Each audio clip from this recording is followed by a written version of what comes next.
I don't cry when it rains no more, or I get dirt on my shoes. I don't mind climbing 8 more floors, 'cause these stairs are all heading to you. I don't wait for tomorrow's sunshine when I feel it today. But when it's cold in the dead of winter, remember that snow melts away. One more cold drink, one more roll, one more dance for the doors get closed. Please remember, enjoy the show. Let's get happy before we get old. We don't need plans or a fancy agenda. Well, let's just see where it goes. We got no care for the way people stare at the dust and the dirt on our clothes. Hey, my friend, we'll never say Hey everybody, come on into the Cajun Cooking Experience. This is Spuddy here, and we're gonna do a dish. I don't think I've done this before. Shrimp Creole. Real easy dish to do, and it's something to kind of lead us into Lent. You know, Lent season is gonna come on us really quick. It's a short year this year. I mean, Easter's gonna be here before you know it. So, and Mardi Gras is gonna be here before you know it. So you know what? Why not start with a few dishes that work really well on the Friday and Lent? This is one, and we'll talk more about that later. Oh, Tim, what's happening? We just say Dale Waggers back. What's up, Lucy? So we gave me the idea to do this. It was something that I really like. It's a comfort dish. I don't cook it often. We don't cook it often out in Cajun country. What'd you say, Darren? Well, we got to make them pots work, brother. So we don't cook this out here. This is more of a city dish. You look at the Cajun culture, the Creole culture. Think about your cousins out in the country. That would have been the Cajun people. Or you're out in the country and you go, my cousins out in the city, my city slicker cousins. That would be the Creole cooking. So it's totally different cooking. This cooking is going to have a lot of tomato in it. One of the things about Creole, butter. We're starting this thing off with butter tonight. And we're going to also use a lot of tomatoes in this dish. So a lot of people out here, where I live at, they don't care for tomatoey dishes. I love it. When I was born and raised in St. Rose, I was in that edge of Creole and Cajun and Italian and African. We had all these cultures together. So I've gotten the taste of all of them. So we're going to start off tonight. We're going to start off with a little onion. One thing I like when I do a Creole, and every now and then somebody in my Cajun Cooking Experience class, they'll say they want to do a shrimp Creole. And because it's something different, they've heard about it, they've heard about how good it is, so they want to learn how to cook it. This is one of the easiest dishes that you're ever going to cook. What'd you say, Roland? Happy New Year to you. So one of the things that you have to be careful for, since it's butter-based, you have to be careful with butter so that you don't overheat it. It'll burn real easy. That's why I don't use butter in a lot of dishes. But in the French culture, part of the Creole culture, in the French in New Orleans, they use butter. But butter is definitely coming from the French cooking.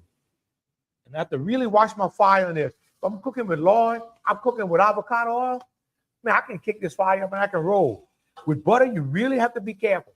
But this is going to make this dish have that little sweet butter taste. Now, whatever you do, please don't use margarine. I said butter. I didn't say a damn thing about any margarine. And man, the smell. You can know when you're cooking it because the smell. We grew up between the land, best of both styles. Darren, that's right. Darren grew up across from me. He grew up in Hornville. I grew up in St. Rose, all St. Charles Parish. St. Charles Parish had a blending of both worlds. What's up, Michael? Happy New Year to you, brother. Everything is better with butter. I agree with that. Well, yeah, Ralph. Happy New Year, brother. So we're gonna smother these onions down. And one of the things I want to bring in real early, something that really helps with a shrimp dish, is dried shrimp or what they would call shrimp powder, which would be just fine. It'd be the same thing as dry shrimp, but in a fine powder. Where you at, Francis? better known as Francois. Be butter safe than sorry. There you go, Michael. Now, sometimes we just can't get shrimp peelings to make us a stock. That's what these dry shrimp will help you do. They'll help build a stock in there. And I had a young lady, originally a first descendant of her parents came from Poland. So her parents are born in Poland. She's the first descendant over here. And she said in Poland, they used a lot of dry shrimp. When I broke out the dry shrimp, she got excited because this is something they use a lot of in their culture. Well, yeah, Ricky. And I didn't know that. Now, dry shrimp was always something that was real popular to do in Louisiana. And at one time, a lot of our dry shrimp left either the West Coast, California, or left Grand Isle and went all the way to China. And once until we had a lot of Chinese in here that would actually process the dry shrimp. In them days, it was putting dry shrimp on pieces of tin and working it in the sun. And if the rain came, you had to pull all those sheets of tin in the shed until the rain passed. It was a job.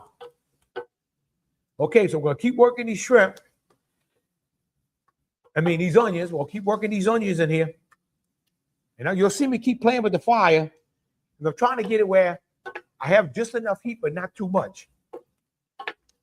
And take a look in the pot. And you can see these onions really coming along. They're getting this real clear color in this butter.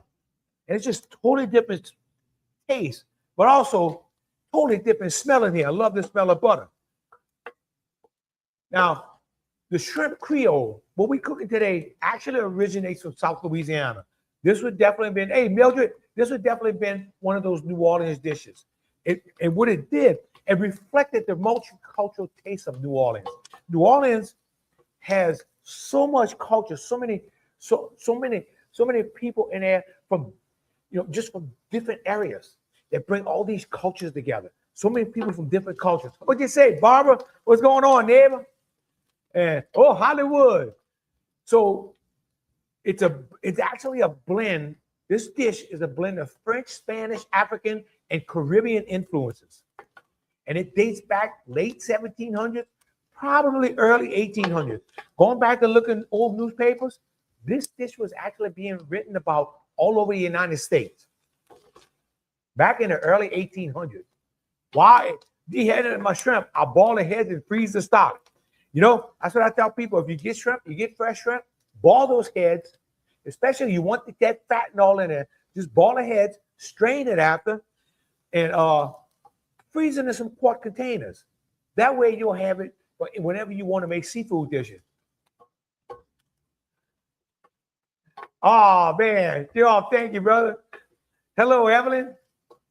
We love y'all, too. I love y'all, too. Shrimp season open? Not right now, Ricky. That'll come in May. Shrimp season actually closed at the end of the year. So from now to May, could be anything off the 3-mile borders of Louisiana. You have to be in the international waters to actually be able to trawl right now.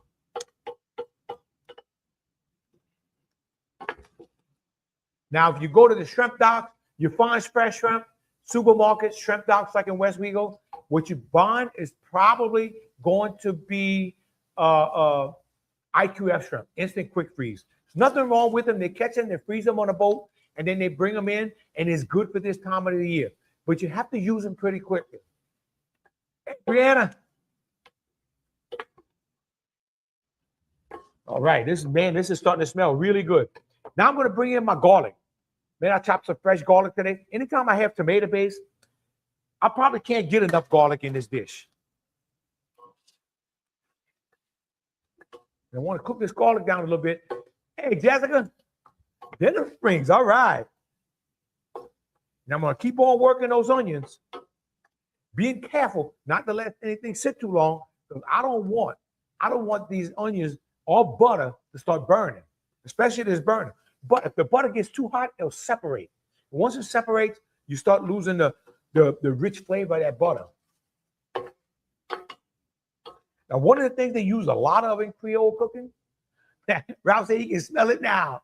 One of the things they use a lot of in Creole cooking, tomatoes. You go to New Orleans, eat a jambalaya. You're going to get a red jambalaya. That comes from the Spanish, that comes from African influence and Caribbean influence. You come out here, you're gonna get the brown jambalaya. I'm working on that smell vision, Michael.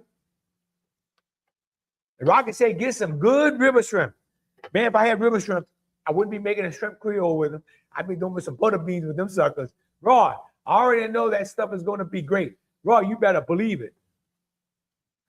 Lucy, thank you very much. Lucy says I had some pieces on them. I guess them pieces on the side of the pot would be called side pieces. All right. Okay, I'm gonna bring some carrots in. Anytime I do a tomato dish, I love to bring some carrots in here. And I'm gonna bring my celery in. When we're gonna get a camp spaghetti? I don't know.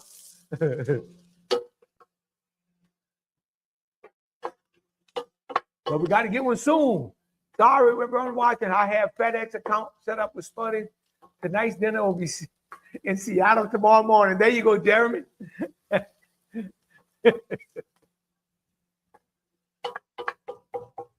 Oh, man. Y'all, take a peek down at the bottom of that pot. Uh-oh, I got the wrong clicker. You can see the colors are starting to build in here. And I love to get these different colors. And I'm going to go ahead and I'm going to bring my bell peppers in. Now, I went to the store this morning to find some bell peppers. All I could find was red and orange. There was no green and no yellow. So we're going to go with what we have. Hey, Jill, Brandon, wish I could smell it in Arizona. You just got to use your imagination. Oh, Roland, this is a good pot. And look, one of the things I'm not going to do, tomato-based dish, I am not going to put red in the black pot. Cast iron's kind of porous, and that red in there, acidic, it'll definitely, it could hurt your pot. I've done it before. It's not going to ruin your pot, but I'd rather not. Coubillon coming soon. You better believe it. My brother caught me a big old catfish with that big old head on it. And it's coming to me real soon. And we're going to have coubillon on the dish soon. Oh, thank you, Dino. All right. They keep on working this.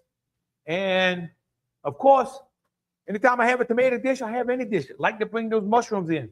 And, man, guess what? Right now, with this weather, you got the foggy weather, cool, damp mornings. Guess what's growing behind the levee?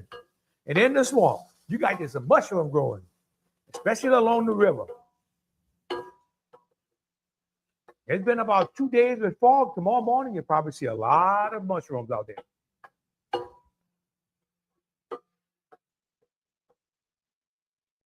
All right, just keep on working this. Now, I've got me a little stock. Now, tonight, I'm not going to put any meat in it. I'm just going to use the shrimp. And the reason for that is I'm making it where this is also ready for Lent. But to get my little smoke flavor, what I've done, when I debone my Boston butts, I smoke those bones. When I made my stock, I boiled those smoke bones. And when I did that, that bone marrow of that, from that shoulder blade of the Boston butt, thought I was smelling fire. Check me out. So that I'm getting the bone marrow out of that, and I'm also getting the smoke flavor out of it. Let's see, Donna, what's the difference between shrimp creole and stew? Shrimp creole, Donna, is just going to be 100%,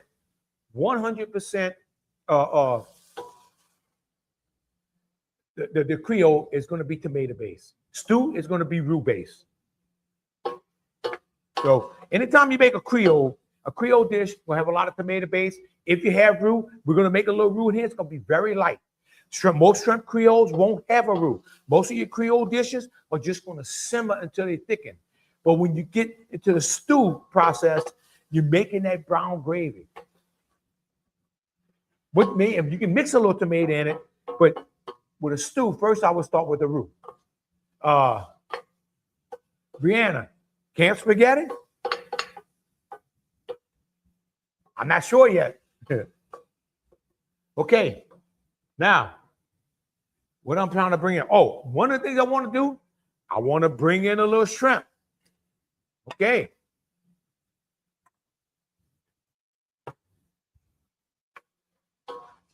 And this is what I call my sacrifice shrimp. What'd you say, Bobby? This is what I call my sacrifice shrimp. I'm going to bring these shrimp in. That fire is still smothering.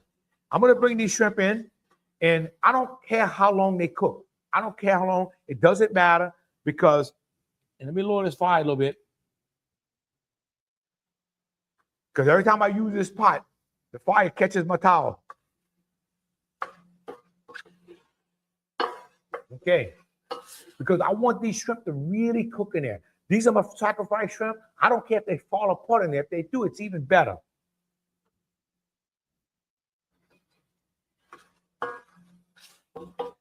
And whenever I do something that has fish in it, like a coubillon or something, I let the fish go in there and break up. And that fish will act like that broken up fish will actually take on the taste of crab meat. There's your hint for tonight.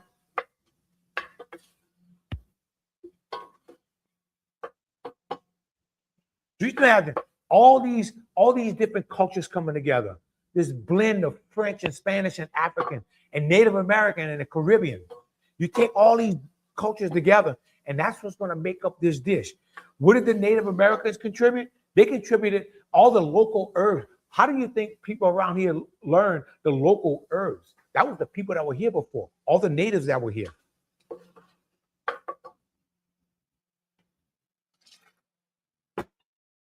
Okay, we got to kick that fire up again. This it's always a challenge, especially with the butter. Now, once I get this smothered down, I'm going to bring a little flour in. Why am I going to bring a little flour? You do not have to do this. I find that if you bring a little flour in and brown it at the bottom, it'll help me thicken this dish, help me thicken that tomato paste, tomato sauce, and also stretch this dish out, okay? I was reading the cookbook I found on eBay from St. James Parish that there's a St. James Parish oyster spaghetti recipe. Ever heard of such a thing? Absolutely. If I get me some good oysters doing Lent, we're going to make an oyster spaghetti. There's two ways to do it. There's a red spaghetti and there's a brown spaghetti. Or the third way, I should have said three ways, is a hybrid. I like the hybrid way of doing it, where it's mostly brown, but you bring a little bit red into it. It's really, really good. The key to it is you have to have fresh oysters. You have to have the fresh juice. You cannot buy the oysters that are washed already. So if you're going to do this, you need oysters in their natural juice. But Brianna, definitely a good dish. Another thing that's going to be coming soon is the cabbage gumbo. That's some good stuff. Oh, let me take y'all out the pot, Rule. Thank you, brother. Oh, that French bread's coming. Brianna, you ain't got to worry. Okay, now, you see the gravy that was building in there. I kept you on the pot long enough, so you got a good peek of that gravy. So what we're going to do now, I'm going to bring a little bit of flour in. I'm going to bring a little bit less than a half a cup. You can bring a couple tablespoons you want, however much you like. And this is going to help thicken my gravy and give that gravy a little body, okay? Some people will put a roux. Now, what's the difference between this and an étouffée? Étouffée is going to be more roux-based, where the Creole, it's not. I'm bringing a little bit of flour in, but I'm not adding the roux. I'm kind of getting this flour to scorch at the bottom, make a little light roux in it. But the Creole is going to be a non-roux-based dish. I made oyster spaghetti when I was at Cape Cod with oysters fresh out the bay. Yes, indeed, Mike. I know that was good. If you get the oysters fresh like that, that is the best way to make it. You need that. You definitely need that oyster juice, that liquor. You can't have it where it's a washed oyster. And if you go buy it in the seafood market, it's washed oysters. Hey, Sammy, thank you, brother. Okay. Now, let's bring in some chopped tomatoes. A little rotel. Now, you got to keep in mind the rotel. It's going to have a little piquant to it. So be careful when you come back and start seasoning this. Man, we're starting to get some colors in this pot now. Let's go ahead down in the pot. So you're really getting some colors in this pot now. We're going to let this cook down a little bit. Then we're going to bring our tomato sauce in. Now, some people will come in with a tomato paste. If you're going to do a tomato paste, that means you can stretch it out further. You bring tomato paste and tomato sauce, that tomato paste, that thickness, you want to fry that down in the pot a little bit, and it'll make you a bigger dish. Now, of course, you better have more shrimp, too. Oh, Lord. This looks ready to eat already. Got a nice little thickness going in here. It's got a nice little gravy going down there. Really coming out good. We'll take one more peek in the pot before we bring. You see the thickness in this pot. See the gravy is building down here? This is going, if you take this time to layer these flavors, then you're gonna have a better dish. You can take this. Some people will just take this and start throwing it together. Put some onions in there, fry down a little bit, add a little bit of celery, bell peppers, whatever, and don't take the time to layer these flavors. It'll still taste okay, but this is going to give you the depth of everything that you're putting in there. So, what did each one of these cultures contribute? The French in this dish, they brought in the foundations for actually the use of butter. Charlie, thank you, brother. So this is what they actually contributed the foundation of using butter. The Spanish, they introduced those the frequent use of tomatoes and the rice-based dishes. This would have been Spanish, and also with the rice-based dishes that have been African. African and Caribbean, they brought in the deep knowledge of rice cultivation. They were the cultivators of rice. They knew how to come out here because the Europeans came over, had no idea how to grow rice. You didn't grow rice in Europe. You grew it out in your in your areas where you had the perfect land and you had the perfect weather. And then they also had brought the peppers and the techniques of layering flavors. When we talk about layering flavors, the African and Caribbean, they had the technique of layering the flavors. And like I said, the natives, they understood the herbs and the ingredients of the region. This is where they were the first ones here. They knew everything that was good and wasn't good. I'm still on New Year. Next week, we'll get back to the dog beer. Okay, now it's time to bring in this tomato.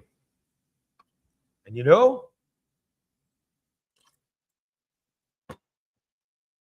can't waste the bottom of that can. Okay. I love this part.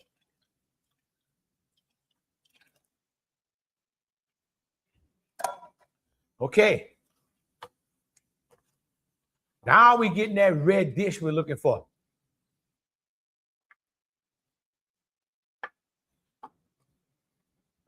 So we have an idea of the difference between Creole cooking and Cajun cooking. You come out here in Cajun land, this would have been made with the roux. So if you want to make it, would have been a shrimp stew, not a shrimp Creole. It'd be brown. It wouldn't be red. But what's the difference in the people? So how is someone considered a Creole? In New Orleans, in Louisiana, Creole was the firstborn of the immigrants. So if my mom or dad came in from France or Germany or wherever they came from, I was the firstborn. I would be considered a Creole.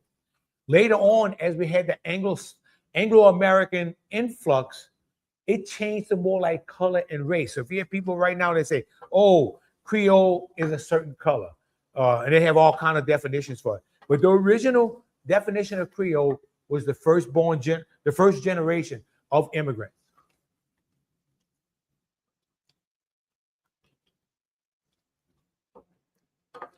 Now, man, we've got some stuff going on in here. And I'm going to go ahead and bring my shallots in. Now, the only thing I don't have tonight is parsley because I'm out. And I went to the store looking for some and I couldn't find any. Okay, now we're getting them little greens in there. Take a look in that pot. All right. Man, we got some color going on in that pot. Now, what you would do with this, you'd bring some stock in, thin it out, and you want to keep going and cook this, thin it out a little bit. Not only make it like a soup, but thin it, let it come back, let it cook, and every time it gets thick, keep bring it up, bring it back down, bring it up, and do that a few times for about at least a half hour. This is going to help intensify the flavor of this shrimp Creole. Now, keep in mind when you throw these shrimp in, the shrimp are going to throw some water. So when you throw those shrimp in, you want that stock, you want this gravy pretty thick because that shrimp is going to help thin it out. Now, what can you serve this over? You can serve this over pasta. What else do you like serving it over? Quinoa. I like serving it over cabbage, really fine shredded cabbage. You can serve it over that. In fact, shredded cabbage, I can almost use like rice for anything. I can serve gumbo over it, beans over it. This shrimp Creole, absolutely. Don't knock it until you try it. But it's got to be fine shredded, not thick.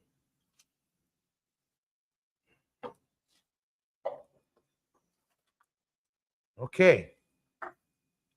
Now, we'll bring us in a little hot sauce. This is going to help out. A little vinegar base. This helps out with your tomato gravy. And that was the crystal. I don't want to show no partiality, so we're going to bring in a Louisiana too. And a little bit of oregano. I figured, what the hell? Let's put a little bit in there. For some reason, the cover came off. I put a little bit more than I wanted. And it's time. It's time to put a little bit of thyme.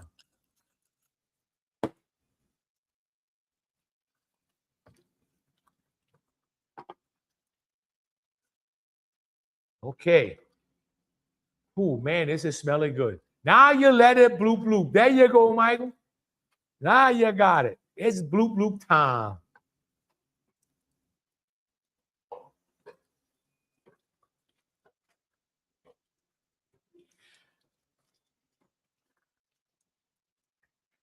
And this is when you will lower your fire.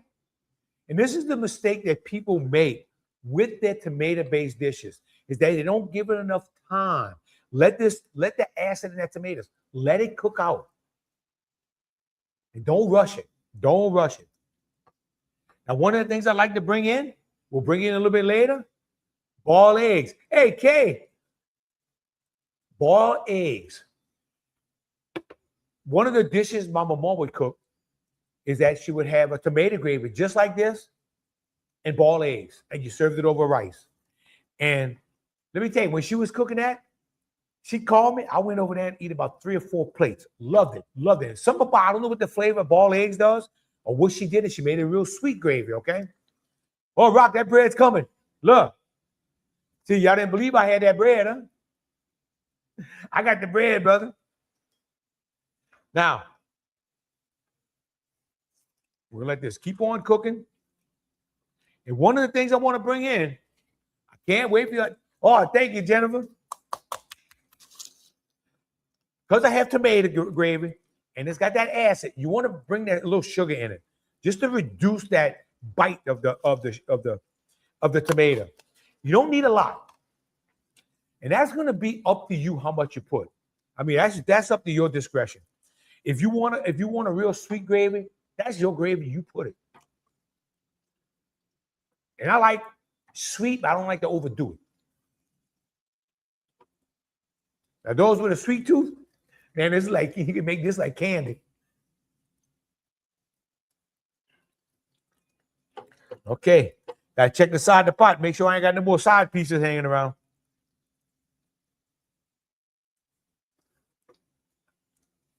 Let's go ahead and take a look in the bottom of that pot. Oh, man, this is looking good. Gotta give them sugar cane farmers a little love and they cut that ass. Man, they just finished cutting cane. I know it was a good, successful year. So that's why we're putting that sugar in tonight. Give a little celebration to the cane farmers. And we're going to celebrate because we don't have cane trucks on the road no more. We okay with that, especially with this fog in the morning. Now, what I want to do before I dip the French bread, I want to get me a little taste. Ooh, catch me the spoons on the table, Elaine. I took all my spoons off the table because we had a Cajun cooking experience the other day. We had to sit down and eat what we cooked. And I've had 2 already this year and 2 more planned over the next week. And I'm going to tell you, this is so much fun because you get to meet these different people from all over. And what I like is that the people that took it were all young, wanting to learn the foods of our culture. That excites me. That fires me up. Because this is why I do the Cajun Cooking Experience, to pass on our culture before it dies and it leaves us.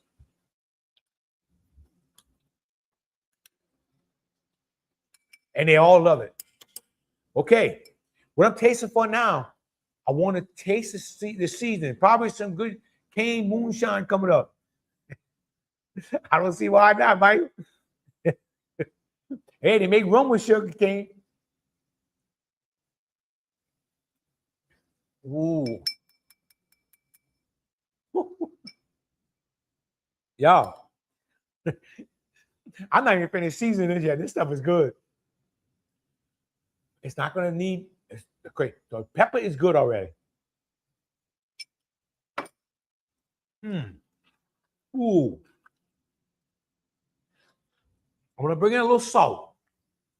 And believe me, because you added some canned goods, you brought in a lot of salt into this dish, okay? Because anytime you bring in canned goods, you're bringing in salt. You have to be careful. You definitely want to taste it first.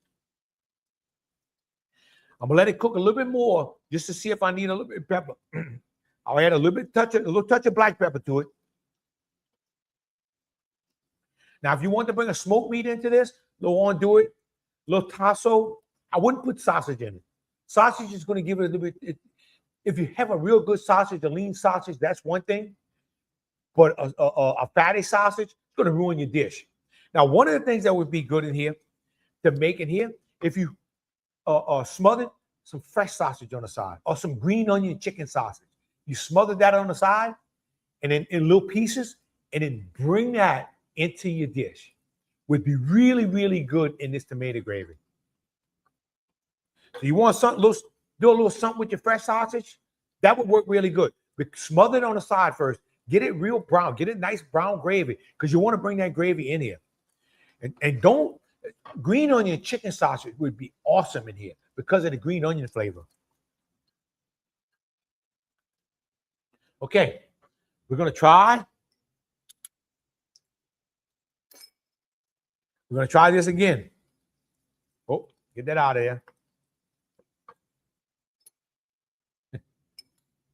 Now, if I wanted to make a bigger dish, I would have added a little more flour so that I can keep adding, or I'd bring some tomato paste in here so I can make more of the gravy. But you're cooking for a small group, this is plenty.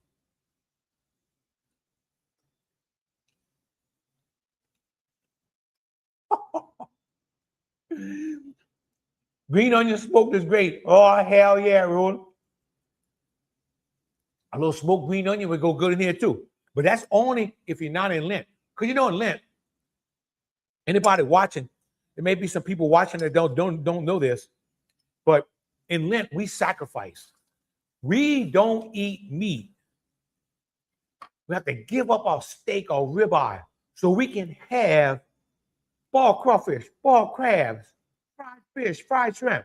What a sacrifice. Jessica, speaking of green onions, that'll be awesome served on top.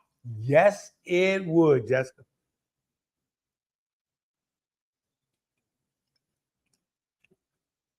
Michael, that Spotted Shuffle. I never leave home without it. Man, y'all. This stuff is slamming. Ooh. Now, like I said, the people that don't like tomato-based dishes, they don't know what they're missing. Or they haven't had anybody that knows how to cook it for them. And it's about taking your time to get that acid out. Now you know what time it is, huh? It's po' boy time. Ooh. Mmm. Ain't nothing like dipping your bread. Ooh.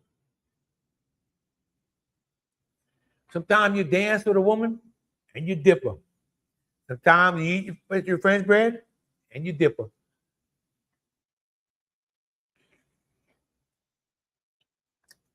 Roland, you're right. There's so many dishes to cook when don't be doing Lent. That's exactly right. Because you're cooking it with seafood. What a sacrifice. I observe Lent every Friday all year. Darren, I'm with you on that. I can do without meat on every Friday. It doesn't matter. Because I'll have me some kind of good seafood dish. Hey, Virginia. Now I want a little more sugar. I want my gravy a little sweeter than I have it. Now remember, this is going to intensify tomorrow, so don't overdo it. Now we're getting ready. Now, what I would do with this, I would probably let this cook for about 20 minutes like this. Slow cooking. Just stay with it. You got to be careful with tomato gravy because, especially if you have a paste in it, as it reduces, it'll stick to this pot. You'll burn it. So you have to be careful with that. Don't just walk away from this dish. I don't care how low the fire is. Because I even feel a little stick going on at this bottom of this pot right now. Now we're going to bring in some shrimp. Remember, I've got this gravy a little thick right now, and I need it thick because these shrimp are going to thin out this gravy.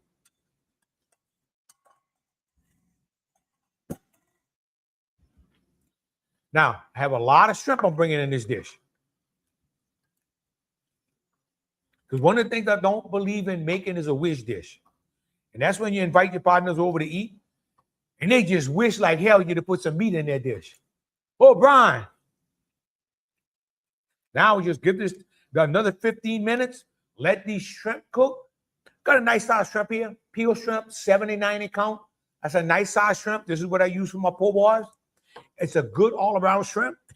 If you were buying a whole shrimp, this would probably be like a 31-35 size or 36-40, strong count 36-40.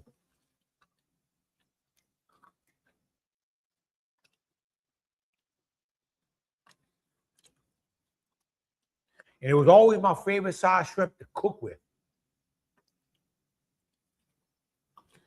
Now, if I bought it, I like me some 21-25s or 16-20s.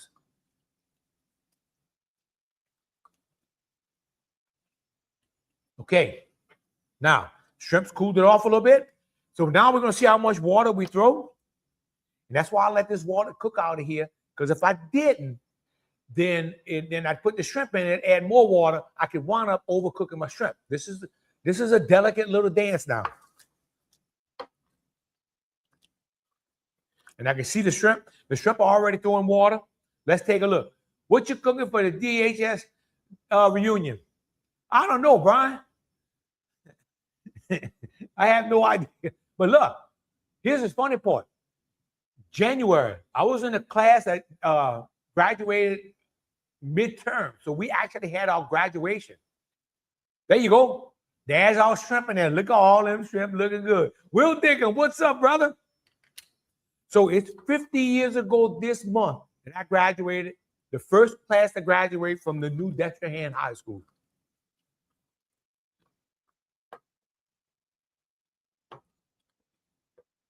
And I heard all the ones that graduated midterm, the first class ever from the new high school, was the smartest class ever to leave that school.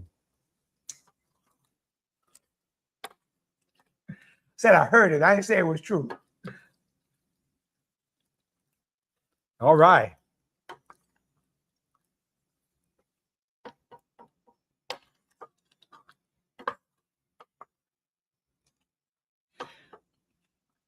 Now you see the shrimp getting a nice little color in there? Now it's starting to come back to a boil.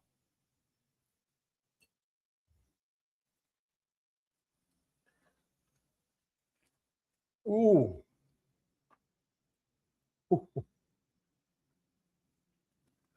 Woo!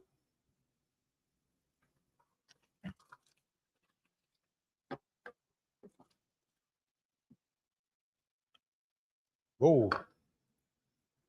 Time for a little drink. You're living rice, buddy. You look damn good for your age. Michael, thank you, brother. Man, I'm looking good and I'm feeling good.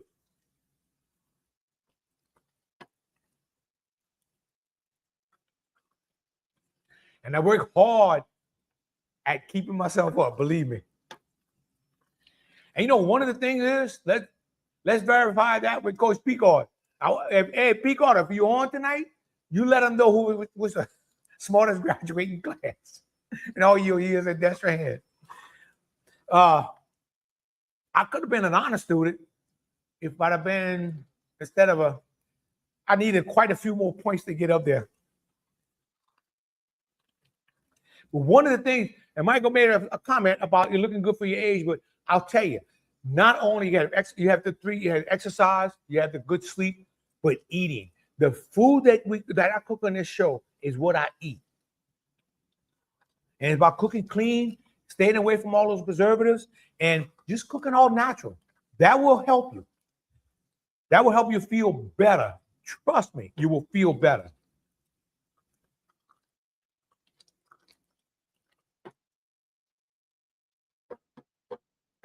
Oh, got a little side piece hanging around. Got to get him back home. 76 was the smartest class. Brian, I'm loving the way you think.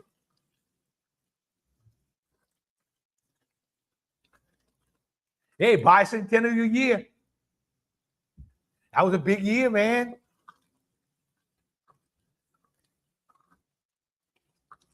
In fact, I did 5th grade twice so I could be with the smartest class to ever leave Destrehan High School. How you like that? I wanted to be a 76 graduate.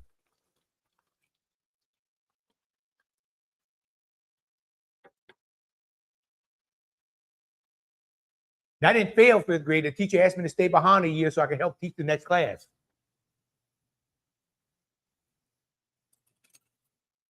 Okay.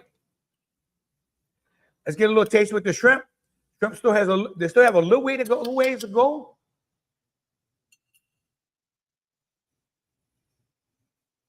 Kick this fire back a little bit.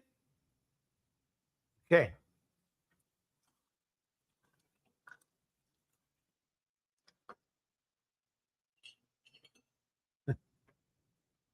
Now we're getting the full taste of it with all the shrimp. We're the first class, so we all first class. There you go, Brian. Now you're rolling.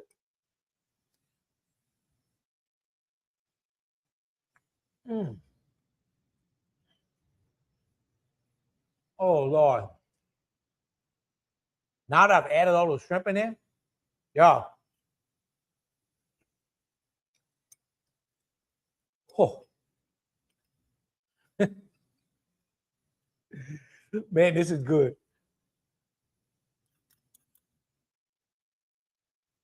You don't need rice.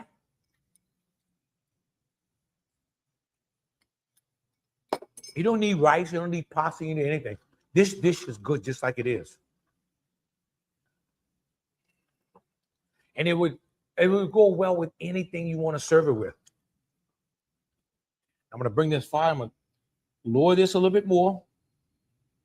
Now I've got to set where I get my little blue bloop going. Now, like I said, don't eat. Rabbit, what's happening? You know I'm going to save you some, brother. Okay. Show you 2 ways to serve this. You serve it a little rice.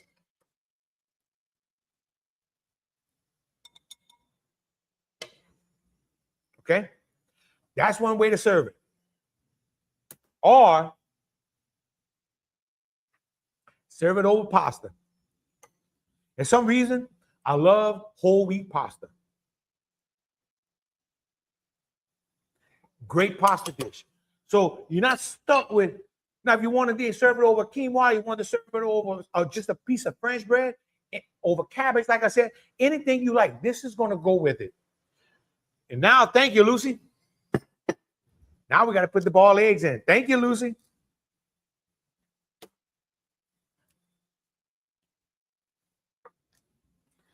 So actually, I should have put the ball in, eggs in with my shrimp. Remember, they boil already, so they all cook. And what they're gonna do, these eggs, when you're gonna put this in the icebox tonight, them eggs are gonna start sucking up some of this seasoning and some of this tomato taste in it. So it's gonna be even better tomorrow. Roland said that pasta ain't healthy. I love that brown pasta. Ooh. All right. I'm gonna get a little taste of pasta. I'm gonna get a little taste of rice. You can have some too, depending if you naughty or nice.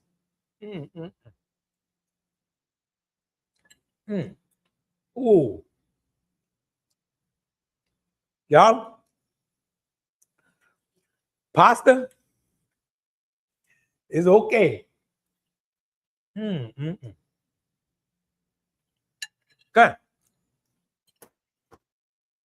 Let's see which one I like the best. We have multicultural, rice and pasta, Italian, African, Spanish. Which one you like? Caribbean.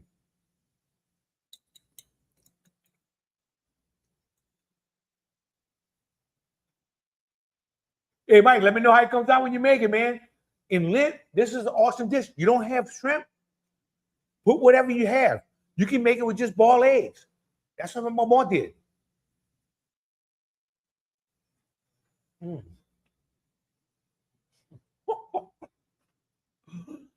Ooh.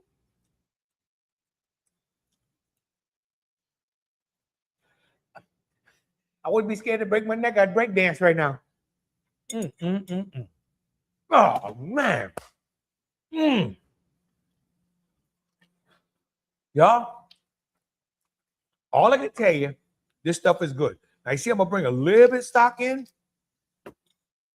Don't pick it up too thin or too thick, because overnight, this dish is going to thicken up, okay? So if you're going to eat it right now, yeah, you want the thickness that you're going to eat it.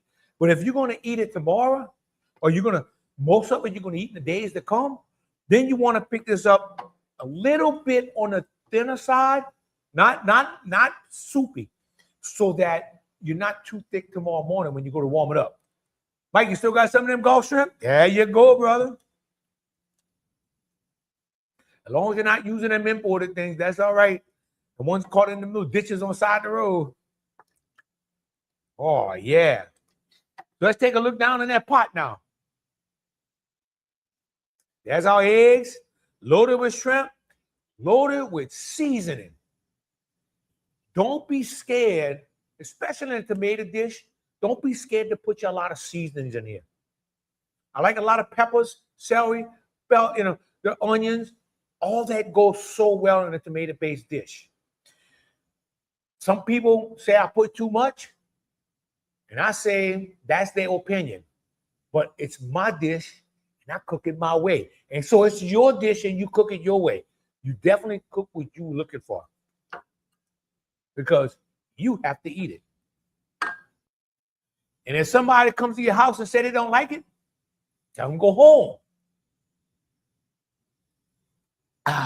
Well, y'all, that's our dish for tonight.